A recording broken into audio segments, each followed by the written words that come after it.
축하할 일이 생겼다고 하늘을 향해 총을 쏘는 장면, 영화나 뉴스에서 한 번쯤은 보셨을 겁니다. 중동이나 중남미에서 흔히 볼 수 있는 이런 축포 행위가 실은 하늘에서 내려오는 죽음의 빗줄기를 만들어낸다는 사실 알고 계셨나요? 지금 이 순간에도 누군가는 결혼식에서, 누군가는 축구 경기 승리를 자축하며 하늘을 향해 방아쇠를 당기고 있습니다. 그런데 위로 쏜 총알이 사라지는 게 아니라 다시 떨어진다는 건 누구나 알지만 그 속도가 사람을 죽일 만큼 빠르다는 건 대부분 모르죠. 오늘은 이 위험천만한 관습이 얼마나 치명적인지 과학적 근거와 실제 사례를 통해 낱낱이 파헤쳐 보겠습니다. 우선 총알이 어떻게 움직이는지부터 알아야 하는데요. 총에서 발사된 총알의 초기 속도를 총구 속도라고 부릅니다. AKG 47 같은 경우 초당 715m, 그러니까 시속 2500km가 넘는 속도로 총알이 총구를 빠져나가죠. 요즘 나오는 고성능 라이플들은 이보다 훨씬 빨라서 초당 1200m를 넘기는 것들도 있습니다. 이 정도면 서울에서 부산까지 10분이면 도착할 수 있는 속도거든요. 하지만 총알이 공기 중을 날아가면서 공기 저항 때문에 속도가 급격히 떨어지게 되는데 습도나 기온, 기압 같은 요소들이 총알의 경로에 영향을 주긴 하지만 결정적인 건 역시 중력입니다. 중력은 총알을 아래로 끌어당기면서 포물선 궤도를 그리게 만드는데 이건 일반적인 사격에서도 마찬가지죠. 그런데 축포용 총격은 일반 사격과 완전히 다릅니다. 보통은 목표물을 향해 쏘지만 축포는 하늘을 향해 쏘니까요. 옛날 사람들은 하늘로 쏜 총알이 우주로 날아간다고 생각했다는데 17세기 이전까지만 해도 그런 이론이 진지하게 받아들여졌습니다. 지금 생각하면 말도 안 되는 소리지만요. 실제로는 지구 표면에서 발사된 모든 총알이 대기권 최하층인 대류권을 벗어나지 못하거든요. 우리가 숨쉬고 살아가는 바로 이 공간에서 일어나는 일이라는 겁니다. 총알이 위로 발사되면 총구를 빠져나가는 순간 가장 빠른 속도를 가지고 그 이후로는 가속력이 전혀 없어집니다. 여기서부터 중력과 공기 저항이라는 두 가지 힘이 총알을 끌어내리기 시작하는데요. 총알이 올라갈수록 속도가 느려지다가 어느 순간 완전히 멈추게 됩니다. 이때 총알의 운동 에너지는 열과 위치 에너지로 바뀌어 있죠.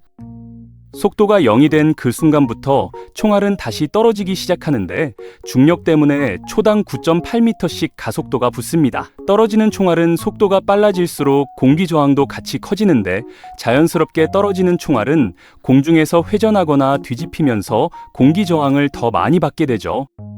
결국 중력과 공기 저항이 균형을 이루는 지점에 도달하면 총알은 더 이상 빨라지지 않고 일정한 속도로 떨어지는데 이걸 종단 속도라고 부릅니다. 그럼 이 속도로 떨어지는 총알이 사람을 다치게 할 수 있을까요? 총알 종류마다 다르긴 하지만 결론부터 말하면 충분히 위험합니다. 1920년대 미군이 실시한 실험에서 39경 총알의 종단 속도는 초당 90m, 시속으로 치면 약 320km 정도로 측정됐거든요. 법의학자 연구에 따르면 39경 총알은 시속 137km만 돼도 사람 피부를 뚫을 수 있다고 하는데 종단 속도가 그것보다 2배 이상 빠르니 당연히 치명적이죠. 그런데 여기서 더 무서운 게 있습니다. 사람들이 축하한다고 총 쏠 때 총을 완벽하게 수직으로 쏘지 않는다는 거예요. 대부분 비스듬한 각도로 쏘게 되는데 이렇게 되면 총알이 멈췄다가 떨어지는 게 아니라 포물선 궤도를 계속 유지하면서 날아갑니다. 공중에서 회전하지 않으니까 공기 저항도 훨씬 적게 받고요. 결과적으로 수직으로 쏜 총알보다 훨씬 빠른 속도로 땅에 떨어지게 되는 겁니다. 이런 총알에 맞으면 그냥 총에 맞은 거랑 거의 차이가 없죠. 과학적 설명만으로 부족하다면 실제 사례들을 보시면 됩니다. 슬프게도 이런 일은 전 세계에서 생각보다 자주 일어나거든요. 2012년 미국에서 진행된 연구를 보면 유탄에 의한 부상과 사망 사건의 4.6센트가 축포용 총격 때문에 발생했다고 합니다. 20건 중 1건꼴이니까 결코 무시할 수 없는 수치죠. 구체적인 사건들을 살펴보면 2003년 세르비아의 한 결혼식에서 하객들이 축포를 쏘다가 근처를 지나던 경비행기를 맞춰서 탑승자 2명이 다쳤습니다. 결혼을 축하하다가 사람을 다치게 한 거죠. 2007년에는 이라크 축구 국가대표팀이 아시안컵에서 우승하자 온 나라가 들썩였는데 사람들이 거리로 나와 총을 쏘아대는 바람에 최소 4명이 죽고 수십 명이 다쳤습니다. 승리의 기쁨이 비극으로 끝난 셈이에요. 2021년에는 아프가니스탄에서 무장단체가 지역 일부를 장악한 걸 축하하면서 총을 쏘다가 41명이 다치고 17명이 목숨을 잃었습니다. 적군과 싸워서 죽은 게 아니라 자기 편이 쏜 총알에 맞아 죽은 거죠. 1999년 애리조나에서는 뒷마당에 있던 10대 소녀 셰넌 스미스가 하늘에서 떨어진 총알에 머리를 맞고 사망하는 사건이 발생했는데요. 이 사건 이후 애리조나주는 셰넌의 이름을 딴 법을 만들어서 도시 지역에서 하늘을 향해 총을 쏘는 행위를 불법으로 규정했습니다. 한 소녀의 죽음이 법을 바꾼 거예요. 더 충격적인 연구 결과도 있습니다. 1985년부터 1992년까지 로스앤젤레스의 한 병원에서 총상 환자들을 분석했는데 떨어지는 총알에 맞은 사람 118명을 따로 조사했거든요. 일반적인 총격 사건 피해자들의 사망률이 2%에서 6%인데 반해 하늘에서 떨어진 총알에 맞은 사람들의 사망률은 무려 30%가 넘었습니다. 왜 이런 차이가 나는 걸까요? 속도가 더 느린데도 말이죠. 이유는 간단합니다. 위에서 떨어지는 총알은 머리 위쪽을 맞히는 경우가 많기 때문이에요. 일반 총격에서는 팔이나 다리, 복부 같은 덜 치명적인 부위를 맞을 확률이 높지만 하늘에서 떨어지는 총알은 정수리나 머리 윗부분을 뚫고 들어가니까 훨씬 위험한 겁니다. 결국 축포용 총격은 전혀 무해하지 않습니다.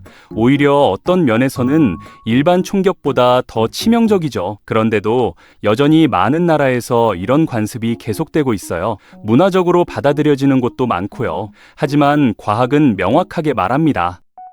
위로 쏜 총알은 반드시 돌아오고 그 총알은 충분히 사람을 죽일 수 있다고요. 물리 법칙은 문화나 전통을 봐주지 않거든요. 중력은 모든 곳에서 똑같이 작용하고 총알은 예외 없이 땅으로 떨어집니다. 그렇다면 대안은 뭘까요? 축하하고 싶은 마음은 이해하지만 방법을 바꿔야 합니다. 폭죽이나 색종이, 대포 같은 걸 쓰면 되죠. 요즘은 환경을 생각해서 생분해되는 색종이도 나오니까 그런 걸 쓰면 됩니다. 총을 쏘고 싶다면 사격장에 가서 제대로 된 표적을 향해 쏘면 되고요. 하늘을 향해 쏘는 건 축하가 아니라 살인 미수나 다름없습니다. 본인은 즐거울지 몰라도 몇 킬로미터 떨어진 누군가는 그 총알 때문에 목숨을 잃을 수 있거든요.